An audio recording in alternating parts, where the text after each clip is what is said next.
I'm Melissa Nakhavoly at York University, where violent clashes erupted here on campus last night at a school-sanctioned event hosted by a Jewish group called Erupted Canada. Now, videos of what happened have been circulating online, also receiving plenty of reaction. Large, aggressive crowds pushing and throwing fists. They're fighting. Disturbing scene at York University after what started as a peaceful demonstration quickly turned hostile. There were a few persons who became physical. I'm not sure which sides they were on.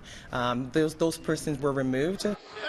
The protest was organized by Students Against Israeli Apartheid, who say they are speaking out against a student-sanctioned discussion put on by a Jewish group, Erupted Canada, a presentation that included a former member of the Israeli Defense Force. Their presence on campus, the fact that they were representing the IDF, and they weren't here just as Israeli citizens or just Jewish people, they were here representing that oppressive force. Erupted Canada, the group who organized the event, issued a statement to CityNews saying, in response to the protesters who stated that former IDF soldiers should not be allowed to speak on university campus, Erupted Canada finds this to be overtly discriminatory. All Israeli citizens serve in the military as the country has mandatory conscription. But the protests were met by counter-protesters, including off-campus groups who witnesses say were uttering threats and making racist and anti-Semitic remarks.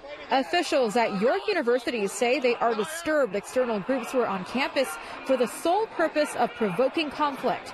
In a statement, in part, they say, in democratic societies, universities play a central role in facilitating debate on difficult issues. Shouting, threats of violence, and attempts to intimidate community members are not consistent with the responsibilities we all share. Free speech is an important value, a core value for Canadians. But when people are protesting, and that includes protest, but when people are protesting with the expressed purpose of disrupting a student event, of intimidating students at university, and with hateful rhetoric and violent actions, that's completely unacceptable. No serious injuries were reported, and Toronto police say no arrests were made. Something some who were at the protest say is unacceptable, given the tension and the danger that arose. It was very disturbing the way that they were so forward about their threats and their hostility, and the fact that the police, there was over 20 police officers on site and hundreds of eyewitnesses and security guards, York U Security, and no one did anything. Essentially, they assess the situation to determine whether or not there needs to be anyone arrested. In this instance, the course of action was to remove the persons who turned it into something physical.